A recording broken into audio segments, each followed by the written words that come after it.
Originally, I trained as a teacher, and so I taught abroad for many years.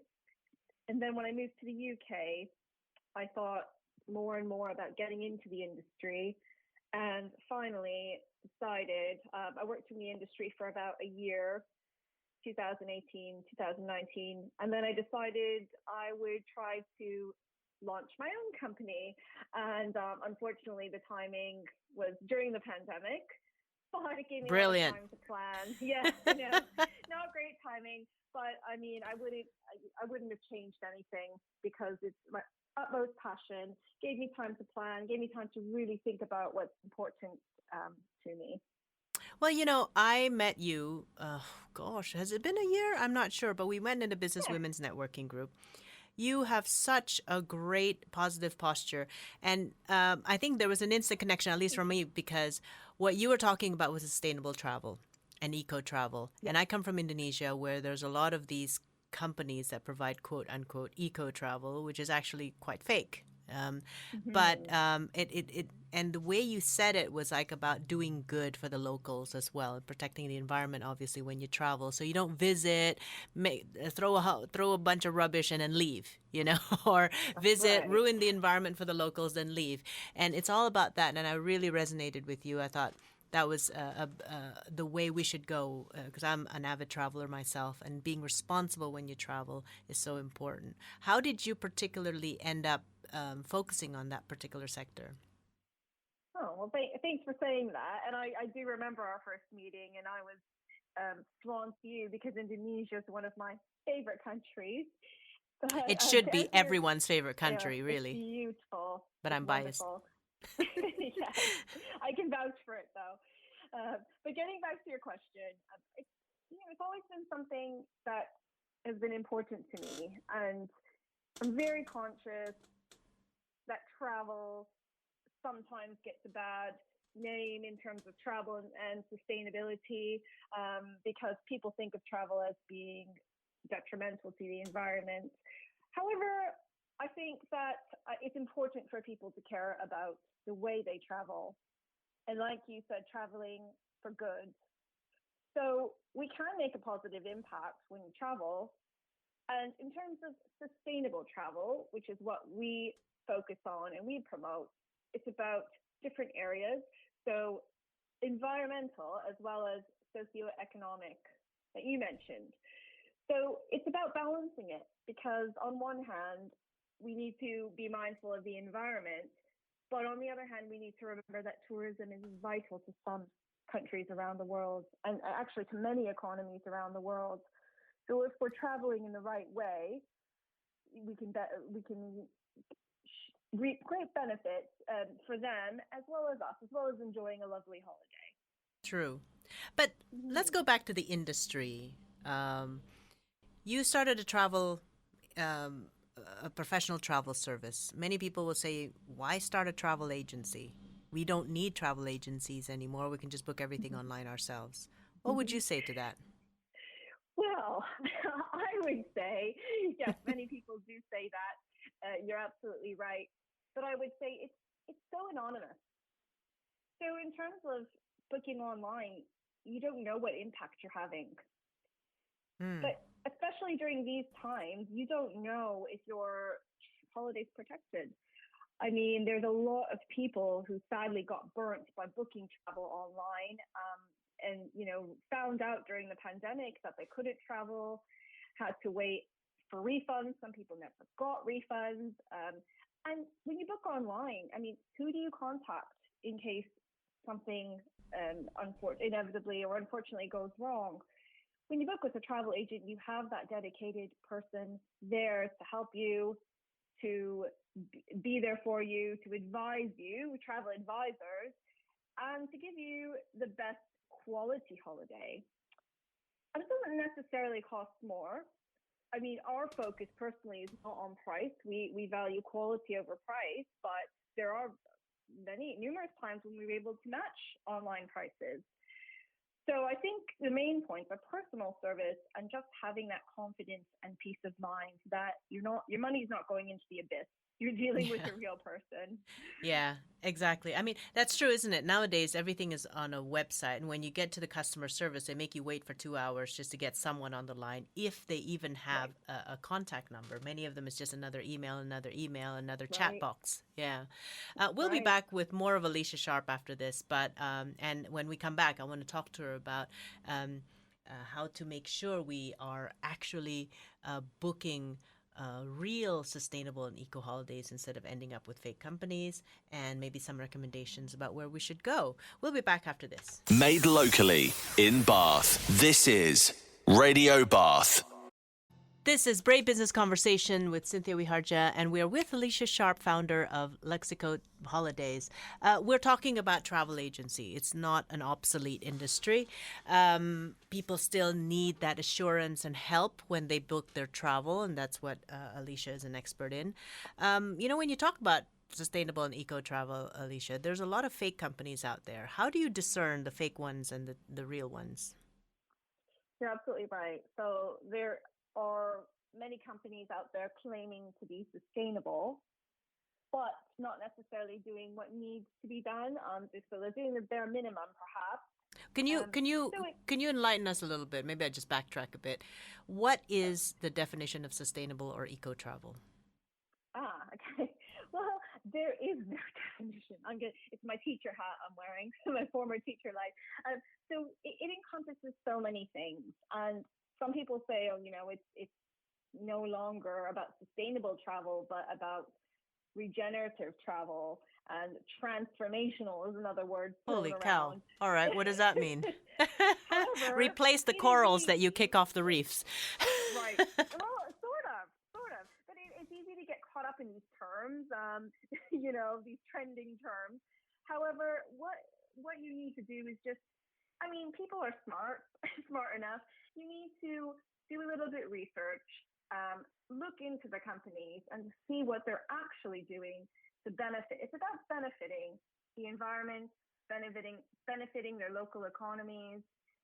So it's more than just saying, oh, we'll reuse your towels. We won't put toiletries in the hotel rooms.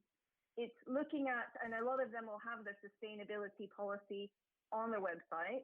So you can go on, look at the accreditations. But if that's too much work, again, that's where it goes back to using a trusted agent. So what we do is look into tour operators, look into the resorts that are actually sustainable as they say. And I guess really there's no way, unless you're completely certified, and there's different certifications to go through, to know 100%. But it's about making an informed decision and doing a little bit of research, so that it's more than just a label. You're looking at the actual actions that are taking place. No, that's very important. As I said, I've come from Indonesia. There's and I do a lot of hiking, and 3 hours away from Jakarta is this.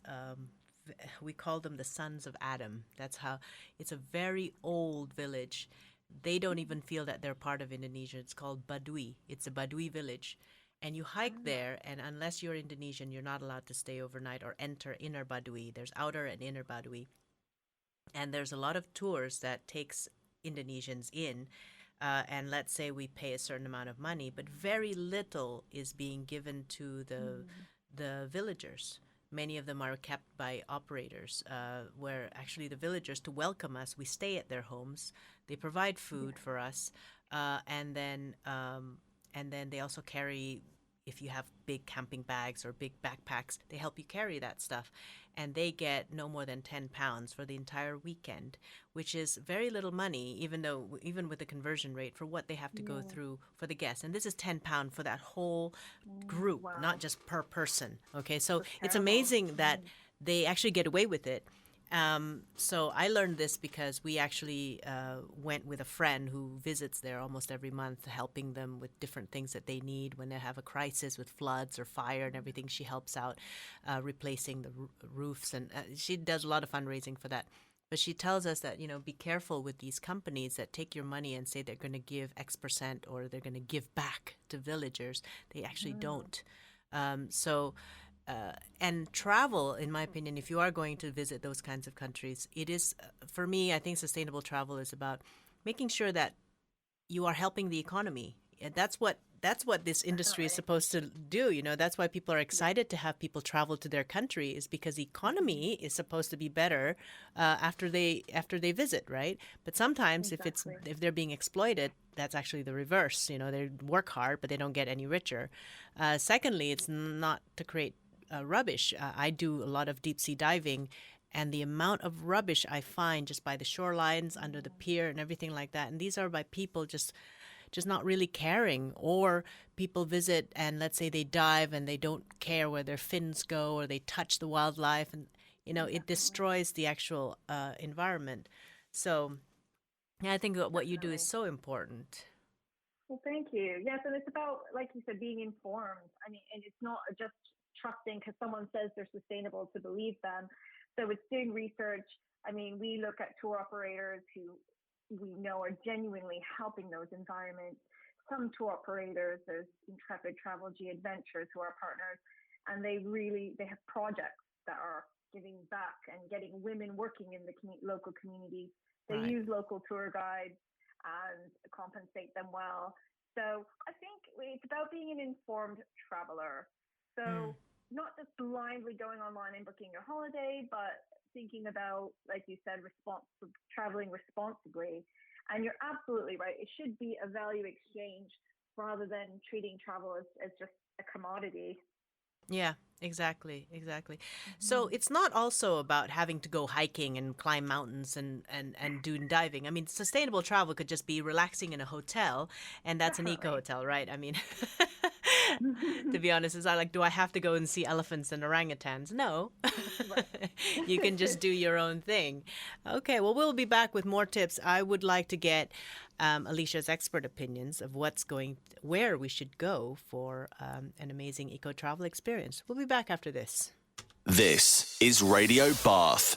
Still with Alicia Sharpe, founder of Luxeco Holidays, a special expert in sustainable travel. Before we go on to your recommendations of destinations, we were talking about what it means to travel sustainably.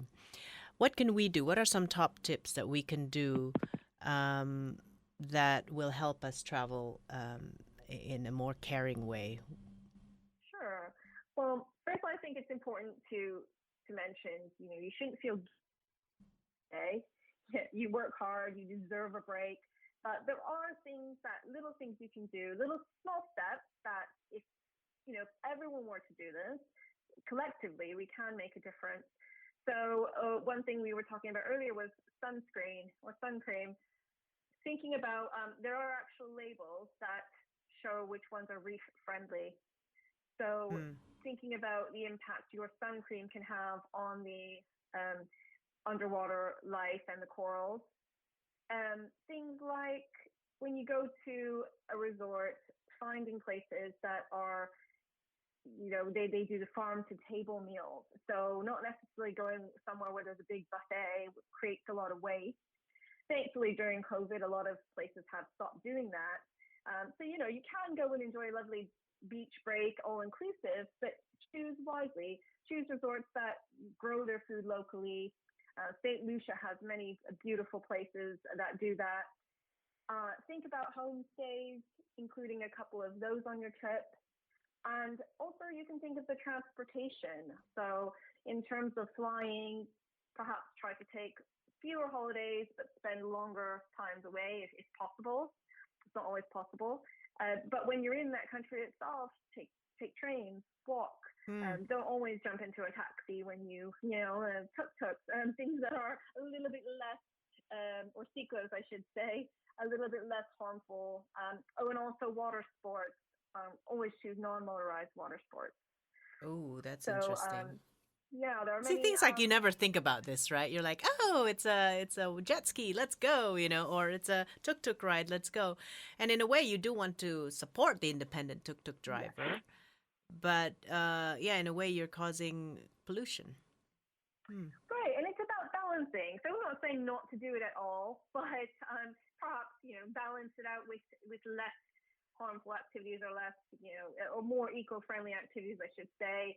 So choosing to eat less meat, so have a couple of vegetarian meals while you're away, which reduces, the emissions, and just consuming less. But like you said, still supporting the local economy when you're away. Yeah. Well, you might come home healthier actually if you've got healthier meals. And actually, if you that thing about not selecting hotels with farm to table concepts, you actually get fresher food. Right, because can you Definitely. imagine if you did stay in a non-sustainable hotel where they waste a lot of food because they have to store it, you're probably getting Exactly. recycled food that they couldn't use the previous days. The other thing, like for me, if I could add my little thing to it, and this is just my little pet Of peeve, course. especially in developing countries, when you get out and go see a temple or go see something, a tourist spot, there's a lot of vendors selling you necklaces, key rings, everything like that, right? They try to Yeah. make money. My little pet peeve is that if you are not serious about buying their products, do not waste their time with useless negotiations, Yeah. because they do need to make money. And sometimes people, especially who are not coming from countries where, there are lots of these things, they think it's fun just to haggle and then not buy. They just Right. haggle, haggle, haggle, and then this poor lady with a baby on her back is saying, "Oh yeah, you can have my key ring 5 for $2 and everything," and then you're trying to haggle it for 150, and you don't even have any intention to buy. What you're doing is you're making her miss a customer. That's Okay, because true. people are walking towards a restaurant or walking towards a temple, and she's focusing on you, expecting and hoping that you will buy something from her because a dollar means a lot to her. And instead, you have no intention. You've wasted her time. So it's not rude to just say, "Look, I'm not interested. Go find another customer," and just brush them along, because I'd rather you spend your time talking to someone who would actually buy. That I learned when I was 13 years old, and I used to be that, because I grew up in America. I didn't really have that experience, and I thought it was cool just to have fun with them and haggle. And my friend just corrected me on that and said, "Don't waste their time." And I said, "Wow, Right. what a great And lesson." I Yeah, think, yeah, it is a great lesson, and it's there. That's in some ways how people make their living. And yeah, one thing I'd like to mention about that is it's great to support local economies by buying. You can buy local art, local handicrafts. Be careful with just be aware of some things are illegal to bring back into the country. So ivory. certain things that you're buying, Yeah, or even the things that they're making. But it's always great, instead of buying, you mentioned keychains, but perhaps go and buy some handmade jewelry that someone's made, which supports them and the economy. Be careful. One thing I want to mention: be careful with begging and children begging, because most of them are forced. So if you are giving money, I know it's very tempting when you see those little innocent faces looking at you, but in terms of giving children money, it's a big no-no. Interesting. No, that's true. Mm. A few years ago, well, maybe even now, I don't know. I remember in Jakarta, every time I drove to work, there's always these beggars, and it's the same beggars. Mm. And then one time I was driving to work, I was driving from work a little bit late, and I saw all of them get into this open truck. And then I was speaking to someone like who led nonprofit organizations that tackle poverty and everything, and he said that a lot of them actually are used. There's sort of like a little mafia that Mm. puts them on certain places of the street, picks them back up at night.